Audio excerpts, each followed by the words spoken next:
This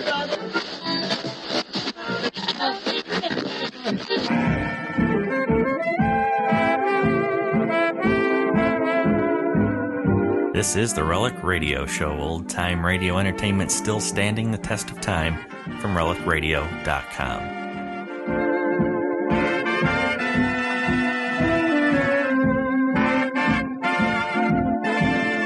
With another hour of drama from the golden age of radio, this is the Relic Radio Show, brought to you every Tuesday by relicradio.com. This week, we're going to begin with High Adventure. From June 12th, 1973, we'll hear Assignment in Moscow. After that, it's the Columbia Workshop and Luck, their story from November 17th, 1938.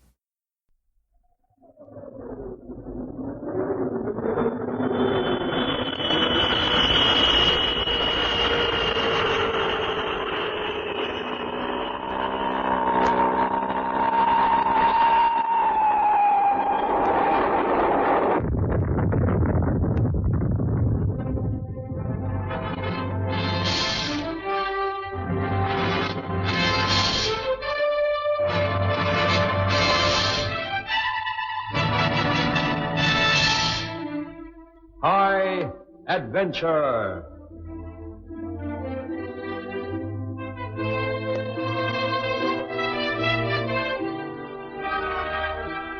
Tonight's story is entitled Assignment in Moscow by Alan Campling.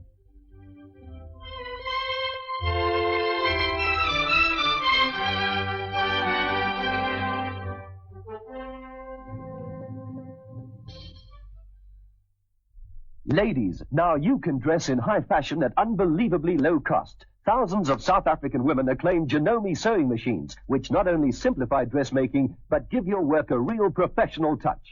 Janome is a quality-built sewing machine which tacks, hems, smocks, darns, and does all kinds of fancy or plain stitching perfectly. What's more, Janome comes in a full range of models, and every machine carries a lifetime guarantee. You can do so much more with a Janome. Every General R280 radio has 364 little safety studs between its treads. The studs are there to brace and stabilize the treads and help stop them fidget under stress. And the fact that we've reduced the fidget in our treads explains why the General R280 brakes so well, corners so well, and has the longest possible life. General R280 radios. The long-living tires.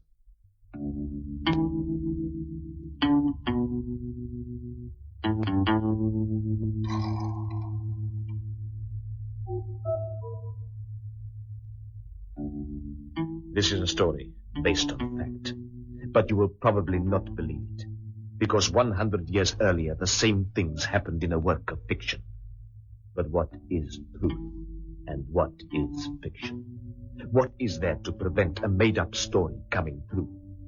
If you will look into the histories of the Second World War, you will find my name, Vasily Antonovich Skriabin, and you will find that the Nazi general who gave me the code name Igor believed I went to my death in my own country. You will shortly be taking off, Igor. I will check your belongings myself. It is a great honor, Herr General, to meet you. If I see you again, I hope to have the honor to decorate you. I understand, sir. Which of my belongings do you wish to see? Everything.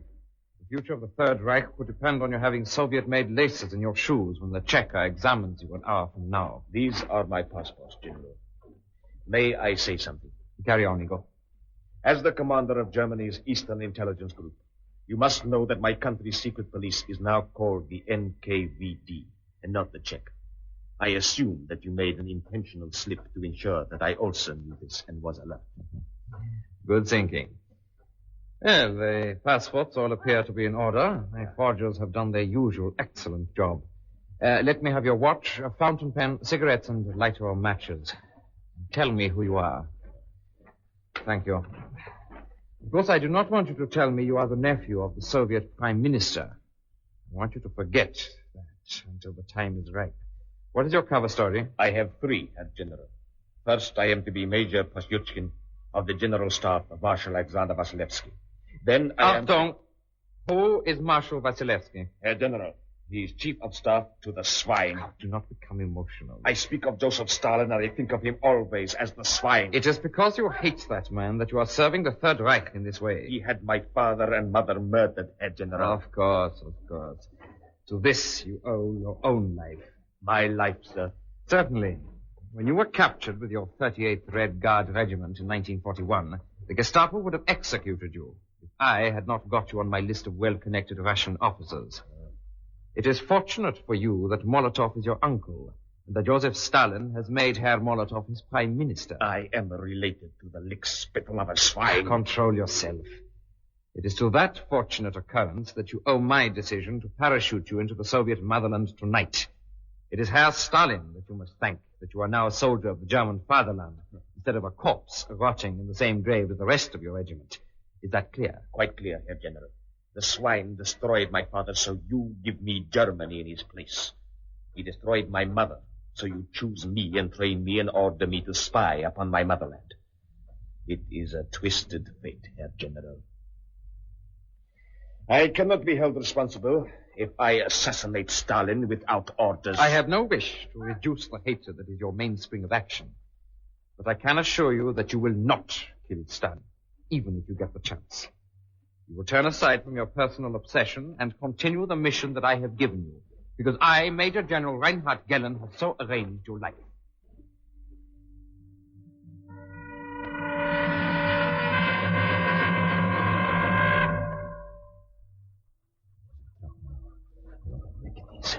The Soviet motherland is so mighty with her tanks and aeroplanes, but the civil population must live in poverty, as always. Hey, comrade, over here.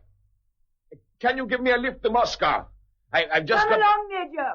It's always a pleasure to help a brave soldier. Oh, many thanks, comrade. It is kind of you.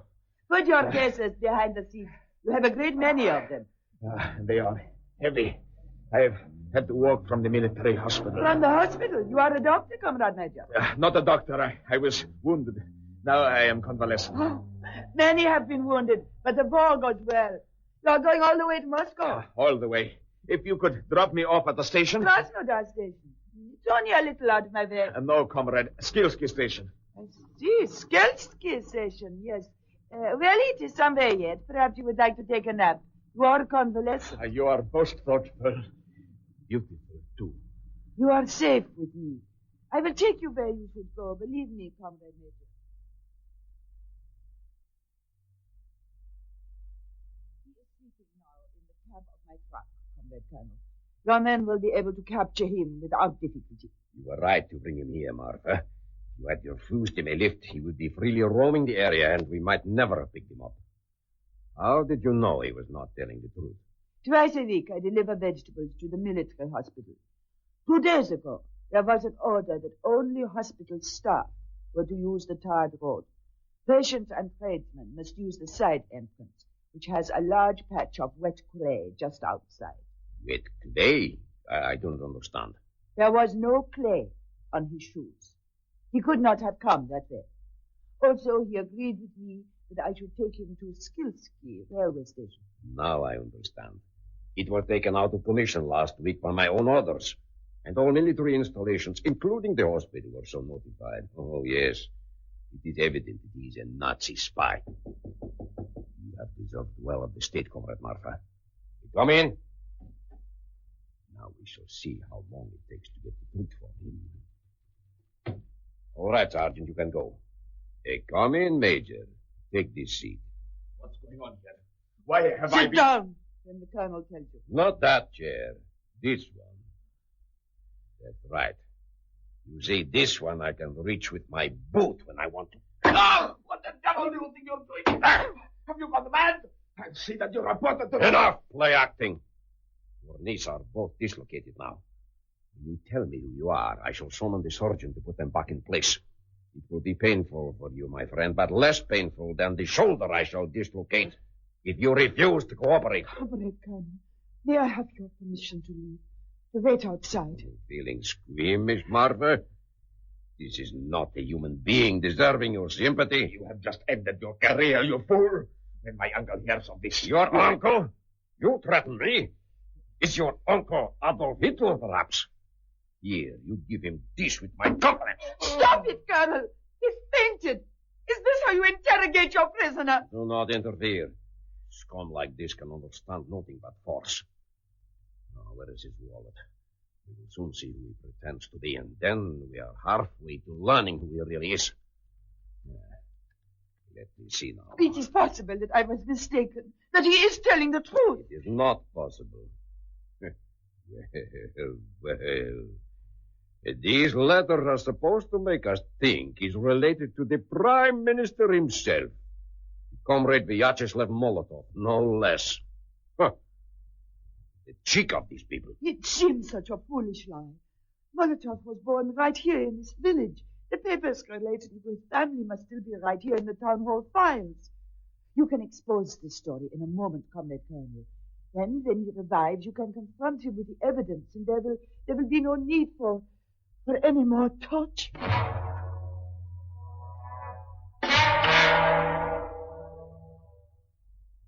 Comrade, wake up. Wake up, sir. Are you mad, girl? You'd strike a gentleman of this importance? You must bring him round. Don't hit me again, my uncle. Get your hands off me. Comrade Major, I brought you some vodka. It will make you feel better. It is the very best vodka, but if you would prefer brandy, just say so. Sit down, his lips. You choke him. Here, let me. Who? What is it? Comrade Major, there has been a misunderstanding. I know you. You're the beautiful girl from the truck. Oh, such a beautiful girl, Comrade Major. You're quite right. Are you the insane thug that hurt me? Me? Oh, you mean you don't know? I remember coming in here, but it's all a blank after that. It is the shock. But do not worry, Comrade Major. The vodka will pull you round and your memory will return. Vodka is bad for the liver. Give it to me. Are you trying to poison our dear friend, you foolish girl? I'm feeling a lot better now. Thank you. You remember who you are? Who I am. Of course I do. No, wait a minute. Let's see. I'm Major Igor. Oh, it's in my identity card. General Staff Officer to Marshal Vasilevsky. What am I doing here? You were convalescent. You were wounded, the front. You just left hospital. Wounded in the knees, Major, both of them. While you were unconscious, I took the liberty of having my surgeon treat them and bandage them. If they are not perfectly comfortable, I shall have him shot. It's coming back to me. Aren't you Colonel Kozlov? You know my name, sir? I was supposed to inspect this railway region you command, wasn't I? Well, I have had no orders about that, but please, Major, if you want to inspect my headquarters, my men, the records, Look, anything... if you are feeling better, Comrade Major, I must be on my way. No, don't go. I still have to get to Moscow, and I don't feel up to taking a train. Marfa, your truck is under arrest until the Major here orders it to be released. Now, sir, may I make a suggestion? Instead of using your valuable time inspecting my headquarters, all the information is contained in these files. Only a couple of cabinets. Why do I not have them loaded on the back of Marfa's truck? And I don't want to make trouble for you, Colonel. Oh, I'm delighted to hear you say so, sir. That is settled then. I will get my men onto it straight away, excuse me.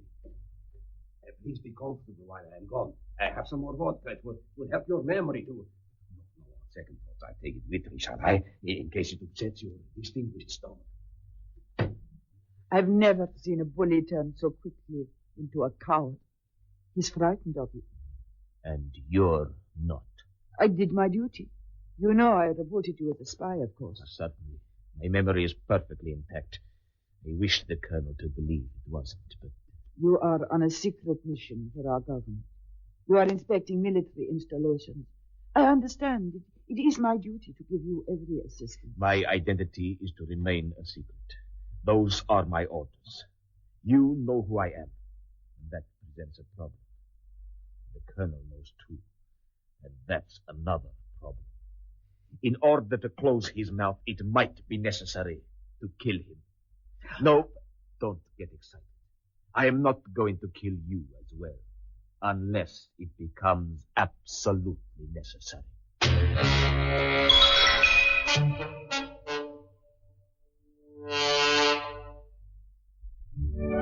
How would you like to feel years younger? If you're middle-aged and troubled by forgetfulness, restless sleep, lack of vigor, and odd aches and pains, try Solusa 45. Solusa 45's remarkable formula actually helps you feel and look years younger. Solusa 45 helps give you new physical and mental energy. It can even help combat the symptoms of aging too quickly. Enjoy life. Feel years younger. Try Solusa 45. Kids, how will you know when you're really grown up? Sandra? I think I'd know when I'm grown up when I put on makeup. Peter, how will you know? And I've got a motor car. Mm-hmm. And a business.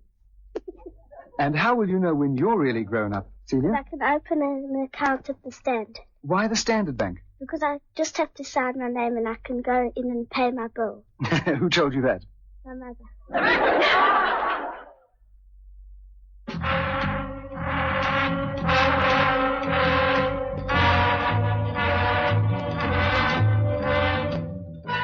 After the filing cabinets were loaded onto Martha's truck, I would have had to leave a signature for them with Colonel Kozlov. And sooner or later, some senior officer would have checked on my credentials. The only way to avoid leaving that clue behind me was to avoid leaving him. So I ordered him into the back among the cabbages and fowls and took him along too. He was most useful. I don't know what I would have done without him. Most. Operator! Operator! What happened to my call to advanced headquarters? What? Of course, this is a priority call. On business for the Supreme Presidium. You want to spend the rest of the war in Siberia? Put me through immediately. Having difficulty, Colonel? Oh, no, not at all. No, sir, no difficulty. Colonel in the Communication Corps does not have difficulty with the... Hello? Hello, is that advanced headquarters? About time. Now listen, I have a priority message for Fighter Base 203. Got that? 203. Very urgent. I shall be happy to commend you for your cooperation and efficiency, Comrade Colonel. But only if you get that call through, of course. Comrade Major, they keep telling me that this fighter base is still in German-occupied territory. They claim our glorious Red Army has not yet taken it back in its relentless drive forward to rid the motherland of Tell them I want to speak to the airbase anyway. Don't explain, just tell them. Of course, certainly, sir. What? What's that? Of course I accept full responsibility. I should think so, too. Here, sir. They're finally putting you through. It's taken long enough. All right, you needn't stay. This is secret. Very good, Comrade Major. Hello. This is Igor. Get me Garden. Garden speaking. Your call is late. Where is your report? Herr General, I have taken possession of official records for railway traffic throughout the Moscow and southern sector. Don't call me General of the Russian telephone line. It is perfectly secure, General. The operators understand that we are speaking in code. You follow what I am saying, sir. The telephone operators have been told this conversation is in code. It is top secret. They are not to listen in, and they will be shot if they interfere. I understand. You have secured the willing cooperation of a senior Soviet communications officer. Is that it? Willing or unwilling, sir, he is cooperating. But he doesn't have the authority to send whole filing cabinets into the Third Reich. How do I get the information to you? I have to have it. Russian counterattacks are becoming irresistible. Luftwaffe cannot spare planes to bomb their lines of communication unless we know exactly where the munitions and troop trains will be. Well, that's all in the files here, General. But there's far too much information for me to read over this line to you. You've been trained in microphotography. Photograph the material, use the negatives and place them in the smallest possible parcel. Shortly receive an invitation for performance of Swan Lake Ballet at the Bolshoi Theater. Leave the parcel in your greatcoat when you hand it in at the cloak room. Leave the theater, the parcel will be gone. I understand, Herr General. Any further orders? You have done well. I shall do my best to fly you out from a certain meadow one night, soon after I have the microphotographs in my hands. And one other thing, Igor. Yes, General. At the ballet will be Joseph Stalin. Why? Listen to me. Everybody's attention will be on Stalin. Nobody will pay the slightest attention to an obscure infantry major like you. Try to take a pretty girl along with you. She will make good cover. Nobody will pay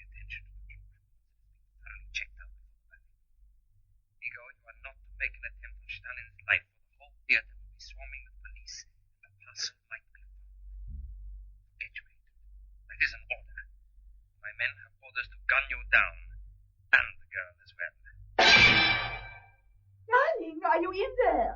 Something exciting. Don't come in. I've got pictures developing. What is it? I'm not telling you. You'll have to see it. Oh, it's so wonderful. Only a couple of seconds. Nearly ready. Are you going to spend the rest of your life in that dark room? There's the timer now. I'm just coming. Now, what's so exciting? See, darling, tickets for the ballet and the grand state gala performance. Oh, I wonder if Yulanova will be dancing. Martha, you can't go. What?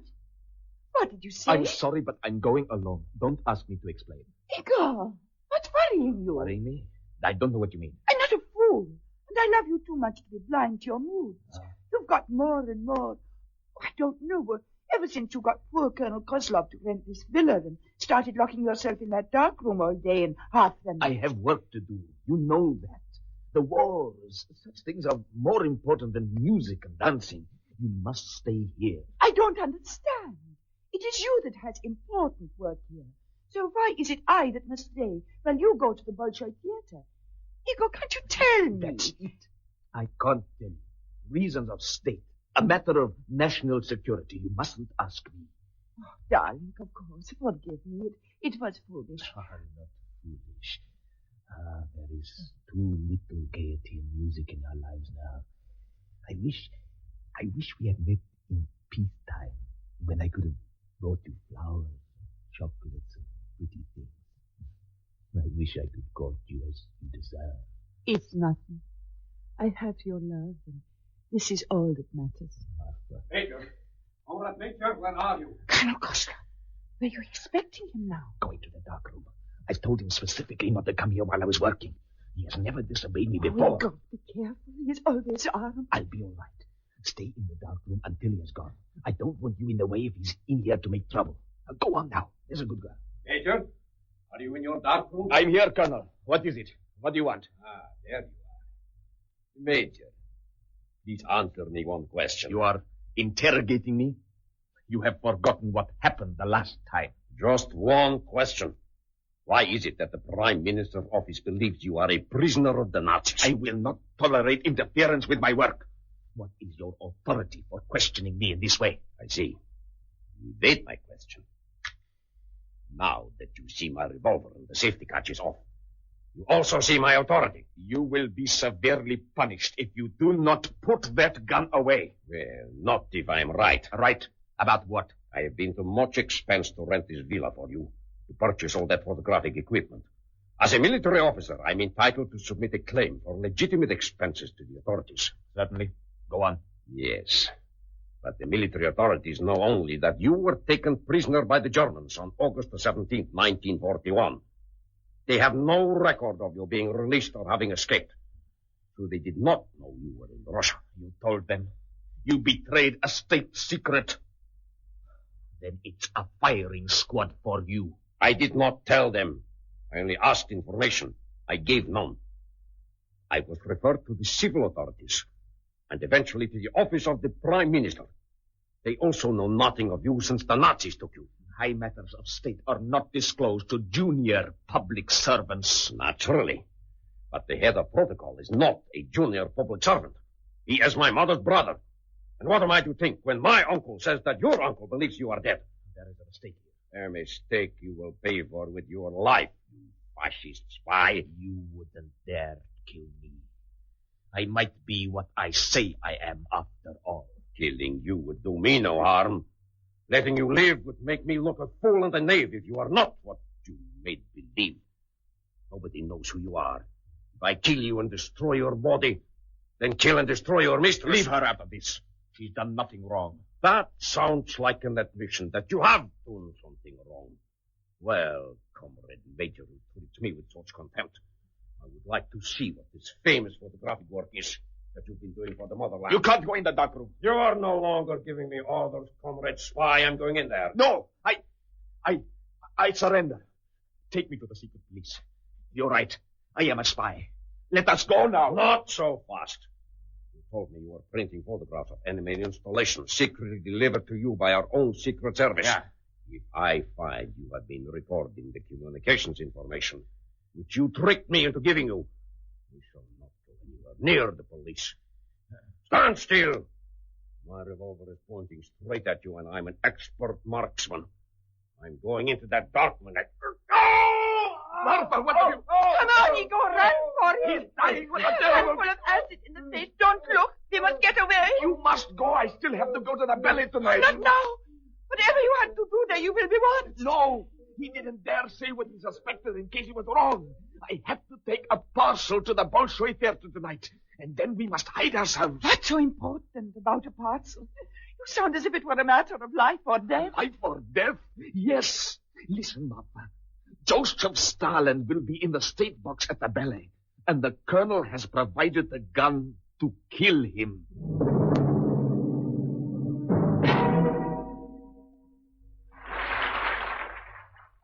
Did you leave your mysterious parcel, Igor? Yes. Be quiet. Maybe watch. Igor, I have something to tell you. While you were wrapping my parcel, I screwed up my courage to take the revolver from the dead hand of Colonel Koslow. I have removed the bullets. How could you? What made you do that? What made me do it? Don't be such a fool. You could kill him, yes. At this range, you couldn't miss. But there must be a security officer in every row of this theater. You'd never leave here alive.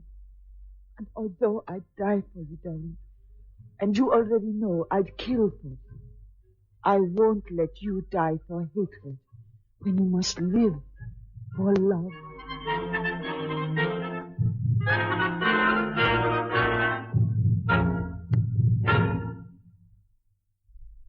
The Triumph Chicane is very fast and very luxurious, and we've kept it very quiet. But the motoring press hasn't. Car Magazine said of the Triumph Chicane, our test crew found it a delightful car to drive, and it has magnificent balance between performance and easy driving. SA Motor said, the Triumph Chicane offers a standard of motoring way out of its price range. Triumph Chicane, built by Leyland. Listen to what the experts say about it.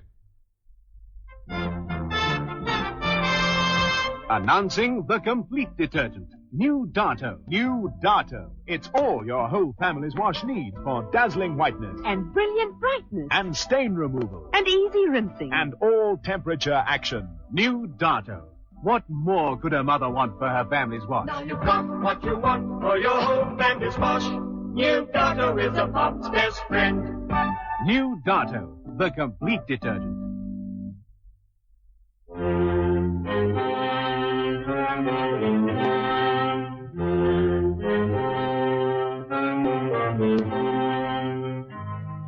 General Galen was right.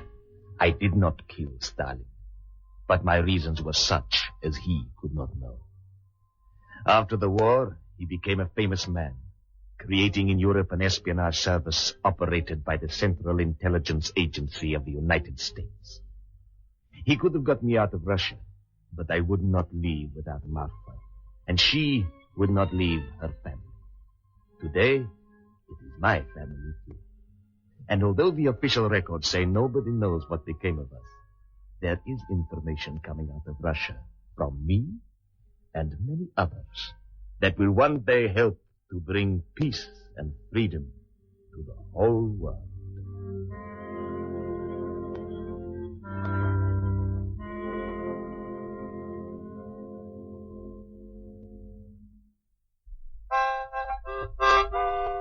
When holiday driving gets hot and sticky, watch for the most heartwarming sight on South Africa's highways, a mobile restaurant oasis. Freshen up in a well-equipped restroom and enjoy a delicious snack or meal in a sparkling clean restaurant while mobile attendants top up your tank and clean your windows. Mobile restaurant road stops, now on most major South African routes.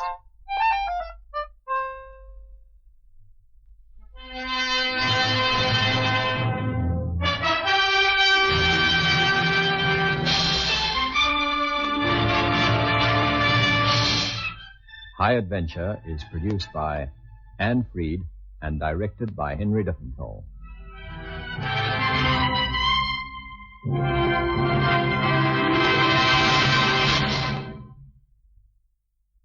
Toon uw vernuf bij die spoorweer en volg die spoor van succes.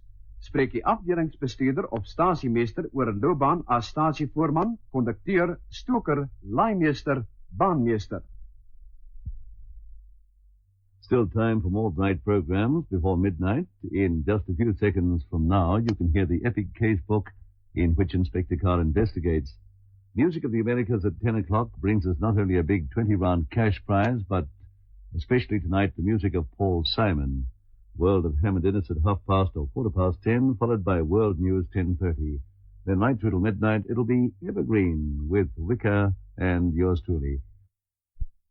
Call to your attention that the Texaco Star Theater will be presented a half hour earlier each Wednesday night at 9 p.m. Eastern Standard Time, beginning next Wednesday, November 23rd. Remember the change of time of the Texaco Star Theater, 9 p.m. Eastern Standard Time. The Columbia Workshop presents the second in its current trilogy of stories by the noted American author, Wilbur Daniel Steele. Tonight's program is an adaptation of the prize-winning story, Luck.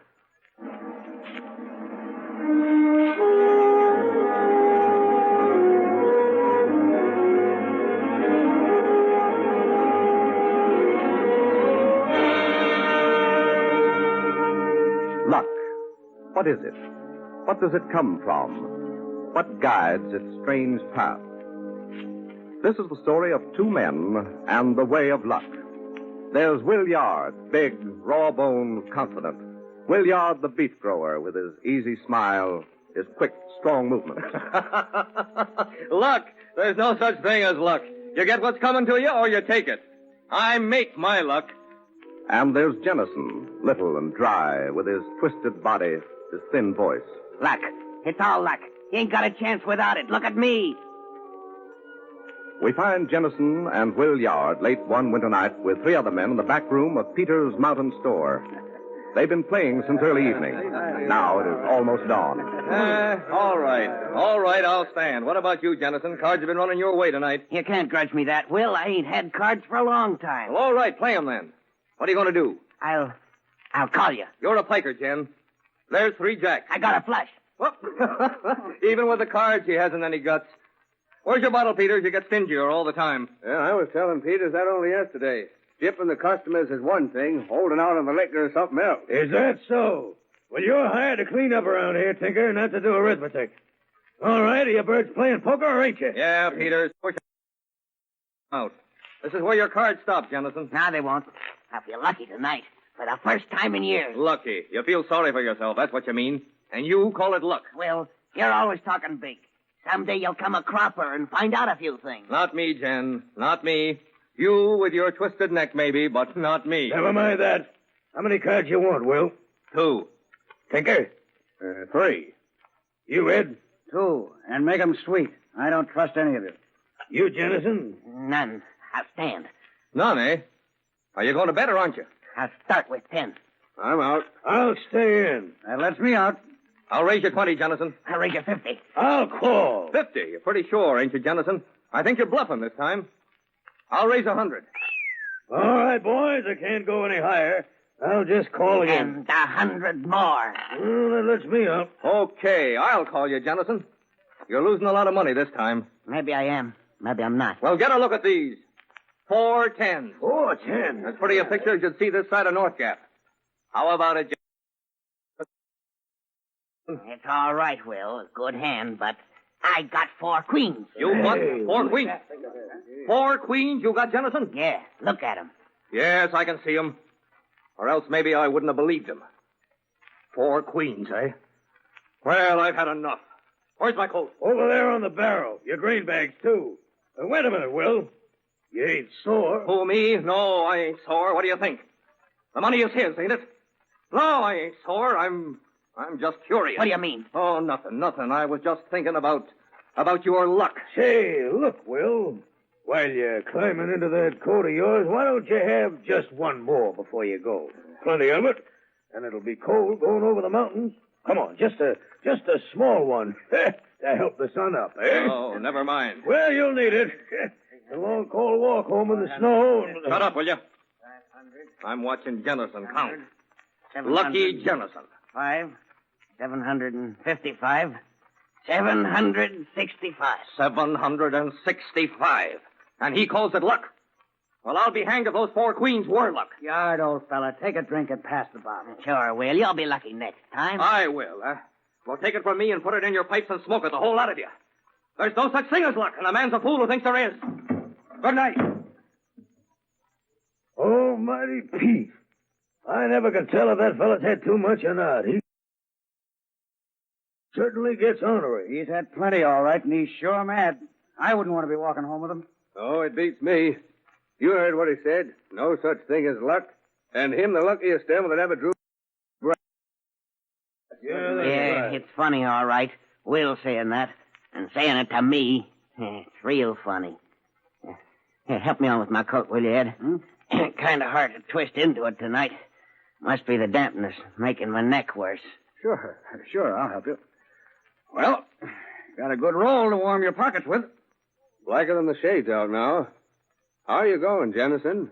On the mountain road? Yeah, I always do. Same as Will. If I was you, I shouldn't walk too fast on that mountain road. It's a narrow road for 2.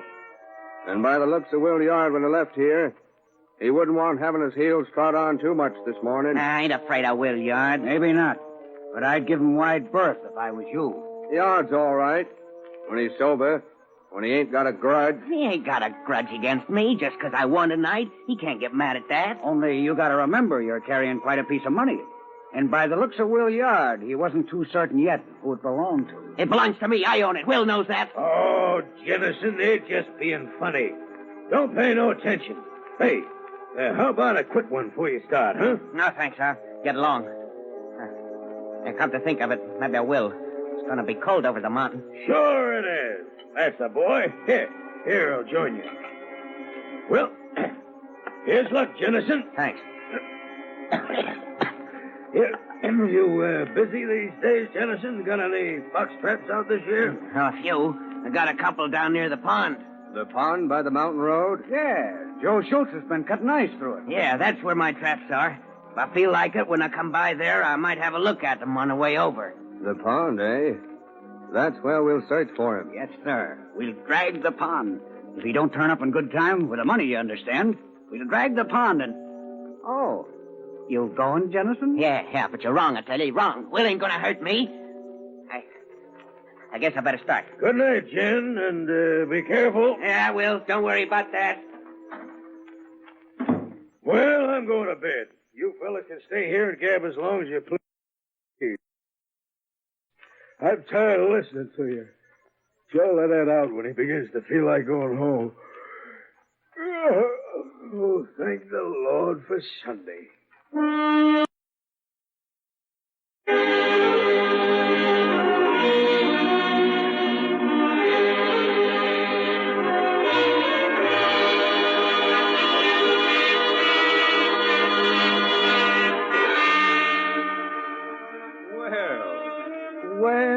lucky Jennison. Well, this is a surprise. Oh, Will. I thought you were way ahead. What do you want? Me? Me? What do I want? Why, nothing, Jennison. Nothing. What would I want? Why, that is, I just said it, that's all. I just didn't expect to see you. I didn't know you were ahead of me, either. Well, heck, what are we standing here for, like a couple of strange dogs, that's what you mean, isn't it? Yeah, I guess so. Well, then come on, let's get going. Light's beginning to break. You go ahead, Will. I'm a bit slower than you. I'll hold you back. Oh, that's all right. I got nothing but time. I could be home now, but when I came past the Pittner place down at the bottom of the hill, I suddenly remember there's a little piece of money I've been owing him for a bunch of calves, and, well, I was figuring to pay up today. I just wanted him to know that I was... well. Thought you were what, Will? Go on. That I wasn't able to keep my word about paying him today. Just because I'd gone and lost the money sitting in a poker game. Like a fool. It was just a run of luck. You know it was. No, it wasn't luck. I was a fool to sit with you, and that's settled and done. There's no such thing as luck. A man gets what's coming to him in the long run. Oh, you can't believe that. Look at me. Yeah, look at me now. They'll tell you I'm lucky. That lucky son of a gun, Will Yard, that's what they'll say. But let me tell you the secret. Yeah, but look at me. Look at me, Will. Look at my neck, my face, You say I ain't unlucky, hey? It ain't unluckiness, Jen. You're always doing fool things, that's all. And you're lazy, Jen, and you know it. You'll never get ahead, and it ain't unluckiness either. I know, Will, but it ain't that I'm thinking of. I've never cared a shuck about that. I've never cared about anything till just lately. Not till... Till Hetty Prohl came home from school with her hair up, huh? I don't know what's making me talk like this to you, but, well, I'll tell you the living truth. Not till then. Not till then. I love that girl. You what? You love her. Look at you. A twisted neck. Face like that. You make me laugh. Yeah, look at me. Look at me hard. Look at my neck and my face and say I ain't unlucky. Now, look here. I go by the judges every day almost. I'll go 5 miles out of my way to pass there. And I'll go in. She'll ask me in. And I'll sit there and I'll look at her. I'll see how her brown hair lays light and warm against her cheek. And I'll imagine how it would feel against my cheek. Me that's never felt a woman's hair. I'll sit there and talk. I can talk better than most men. I can talk with just as long as she don't look at me. Talk, yes, talk. Yes, you can talk. That's all right, but just the same, I'd make her a good husband. Make her a husband? You? All right, but I would. But the minute she looks at me... There, she laughs. She don't, that's a lie. She don't laugh, no, sir. Only when I feel her looking at me, my twisted neck, well, you got nerve to say I ain't unlucky. Is it my fault I was born like this? You made it worse by drinking, that's all I know. And then again, if it ain't your fault, it's the fault of somebody. It's pay for something. Accidents don't happen. Take me now. If I need what you call luck, why, I make it. Accidents? Yeah. I'd like to see the accident that would keep me from going right on ahead. And I'll keep on going ahead. I'm bound to. So you wonder how Hetty's hair feel against a man's cheek, eh? Well, I know. No. Yes. I felt it against mine night before last. When I asked her if she'd marry me, and she told me all right. That's the way with you, Jen. You wonder. And that's the way with me. I know. That's true, Will. That's true. It's true. We'll be married before the month's done. Married? No, I'll be blasted if you will. What are you going to do about it? I don't know. What can I do? Look at me. I ain't anywhere near as big as you, nor as stout, and on top of that, you got a gun. That's just like you, Jen. There you are. There's my gun. Here, take it. Go on, close your hand on it. There. Now you've got it, Jen. Now what? I'll tell you what. I'm going to point it at you, Will. At your heart. Like this. All right. With my finger on the trigger, see? And... Oh, you're lucky. Lucky. You know I can't do it. You know as well. I can't do it in cold blood, you devil, you. You poor snipe. As if you could imagine that anything you could do would...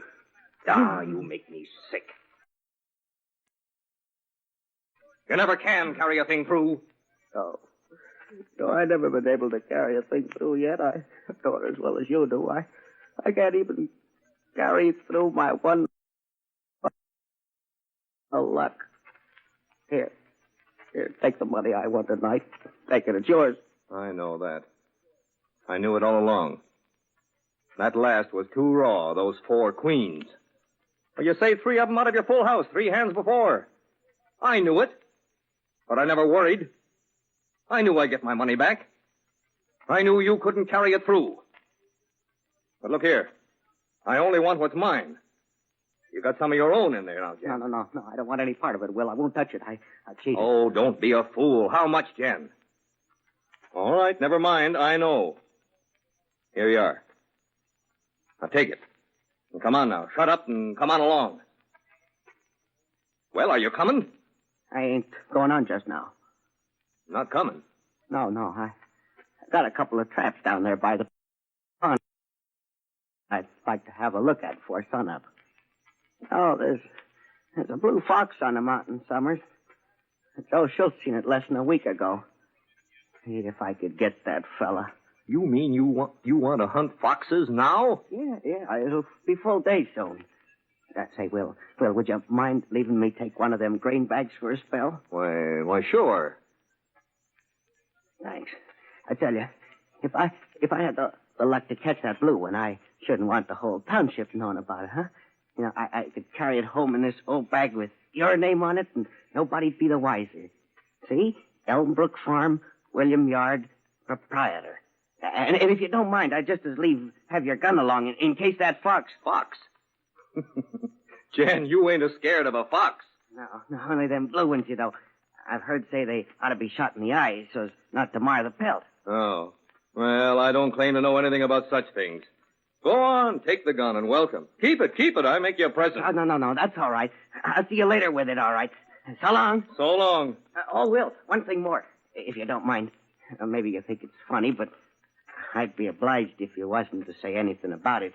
About my handing back the money, you know, and all that. Sure, not a word. Trust me. Now go on. Go along about your business.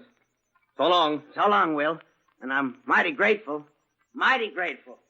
Say, there ain't much crust on the snow down there, is there? No, it's sort of hard going, but I'll manage. He'll manage, the fool. Look at him stumble.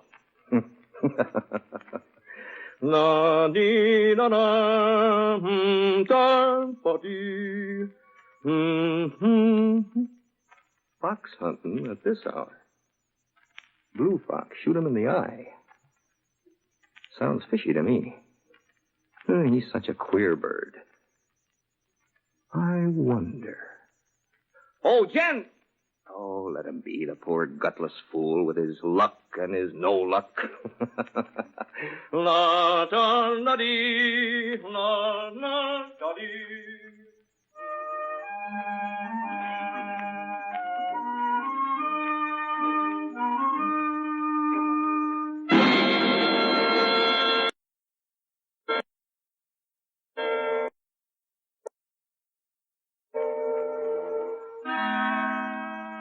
He said I never could carry anything through. He said I was a poor snipe. I had no guts. He said I never could do anything to harm him. Well, that's what he thinks. That's what they all think. They don't know.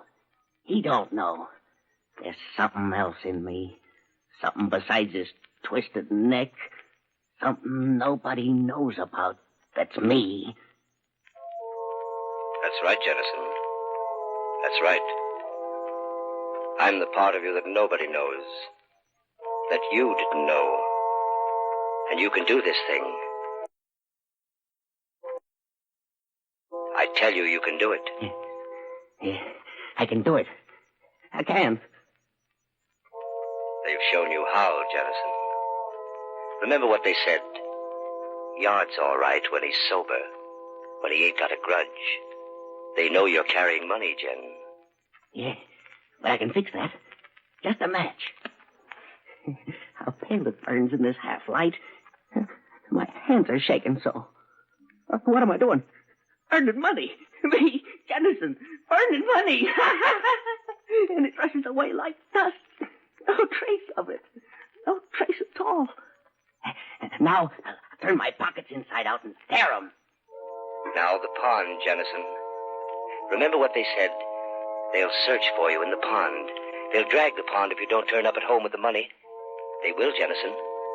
They'll guess what happened. They're expecting it. It looks cold. That spot where Schultz has been cut and the ice is thinned over. It looks so black and cold. You're not afraid of the water. Remember, he laughed at your neck and your face. He's strong, and he laughed at your weakness. All your life he's laughed at you. But, Jennison, you're not weak. You're stronger than he is. I am. I know I am. I can do it. I will go on. First the stones. Plenty of them. They're frozen in the bank. But I can dig them out. Yes, Jennison. You're stronger than he is. You have a brain. A brain that's going to destroy him. Go on, Jennison. Dig. Dig. Yeah, I'll dig. I'll need lots of stone to fill this bag. Oh, look at my hands. torn. My nails are... I don't feel them. I don't feel anything. I'm digging stones to fill that bag. The bag with Will's name on it. You've thought out everything, Jennison. It's clever. It's the cleverest scheme in the world. You'll destroy him so he won't swagger and laugh again. I can only keep going. If I can only carry it through. You can, Jennison, because you're brave. Yeah, I am. I know it. The others don't, but I do. Now, there are the stones. There's the gun. Will's gun. Yeah. I ain't through. I gotta go up the road. Up to the road and back. So that there are 2 tracks down to the pond. And only 1 track back. That's right, Jennison. Finish it. Finish him completely with that brain of yours. Nobody can guess now. Nobody. The tracks, the gun, the bag of stones. Yeah, but the water. It's so cold. And the gun. Will it hurt? Only for a minute, Jennison. But you're not afraid of pain. You have strength, Jennison. You're braver than anybody ever guessed. And Jennison, picture what's to happen. Just picture it. Think what they'll say. First, there'll be the sheriff. He'll say... Jennison was shot down like a dog and thrown in the pond. Look at that bag and gun. Jennison never had a chance, poor devil. No gun, not very strong. There was bad blood between them playing poker at my store last night. He must have thought he was safe enough coming down to the pond. Look at those tracks. It's the brutalest thing as I've ever heard of. Of money, too. Look at his pockets. Yard will pay for this, all right. Let's lynch him. Let's bring him up. Come on, boys. Let's get William.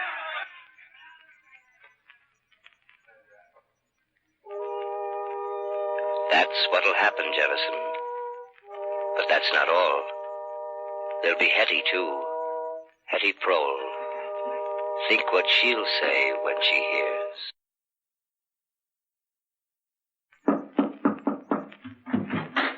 Oh, hello, Sheriff. Hello? Father isn't in. We ain't coming to see your father, Miss Hetty. Is Williard around here? Why, yes, he's here.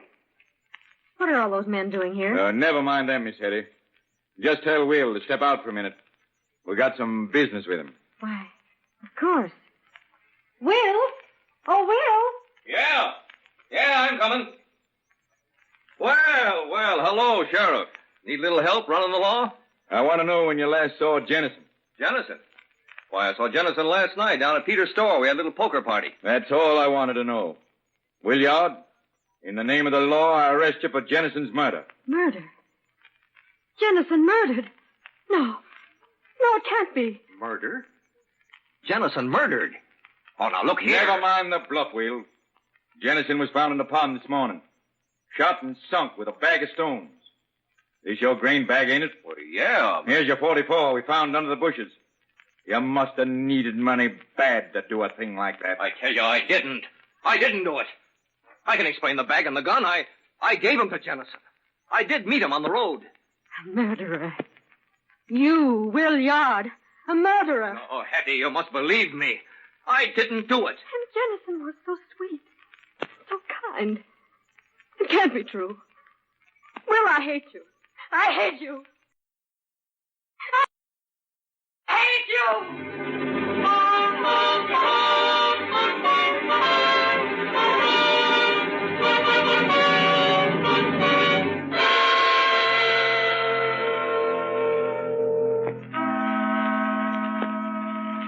That's it, Jennison. That's the way it'll be. Williard hanged for murder. And Hetty, thinking of you, missing you.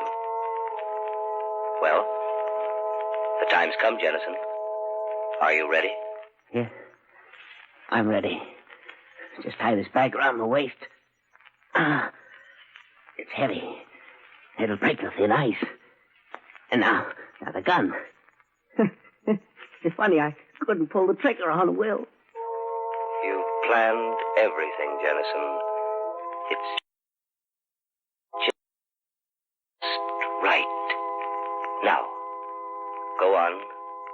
Pull it. I can pull it now. I can. No. The heart it's too fast, and I've got to get to the water hole. Afterwards. No. Here in the chest.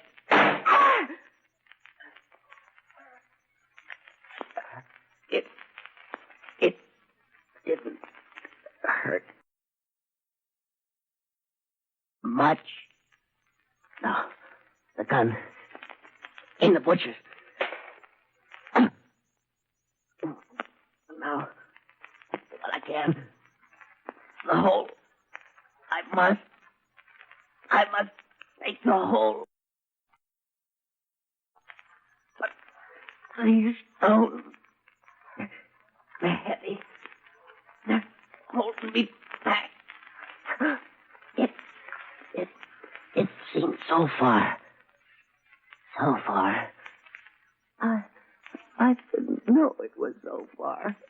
Jennison, don't give way. Keep going. Keep going. Think what would happen if you gave way now.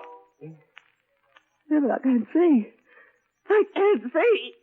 Maybe I've missed it. No. It's just ahead. You're getting there. Go on. Go on. You're almost there. Yeah. Here. I'm making it. There's a hole. Now, Will, I'm blasted if you marry Hetty. Your luck's changed.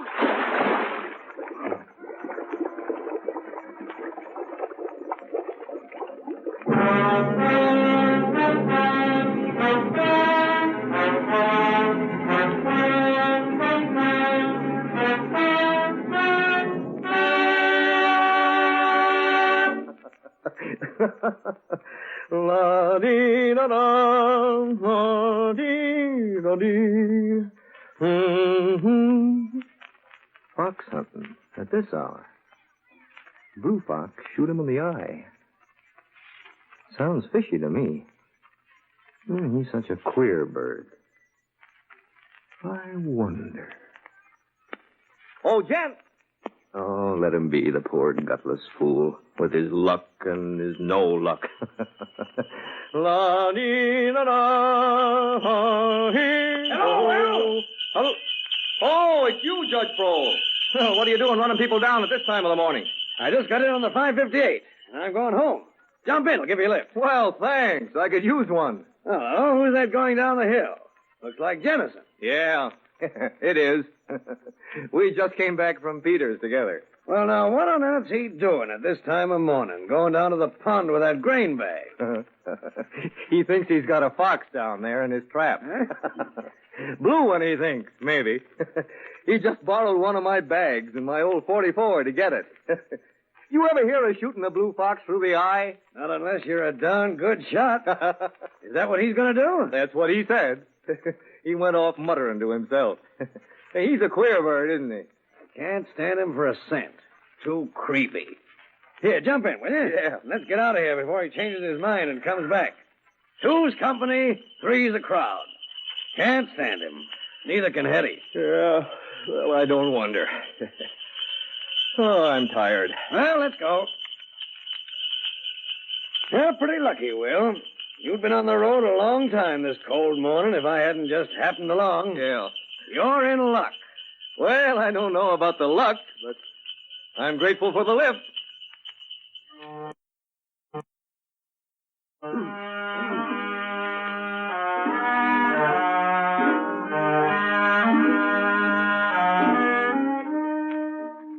You have just heard a dramatization of Wilbur Daniel Steele's famous short story, Luck, which was adapted for radio by Margaret LeWirth. That's it for the Relic Radio Show for this week. Hope you enjoyed it. You can find more from High Adventure, Columbia Workshop, past episodes of this show, all the other podcasts, everything else Relic Radio at the website, relicradio.com. You'll also find our Shoutcast stream there and our donate button if you'd like to help support this and all of the shows. It's how this show is made possible Thanks to those who have helped out. Thanks for joining me this week. Be back next Tuesday with another hour of the Relic Radio Show.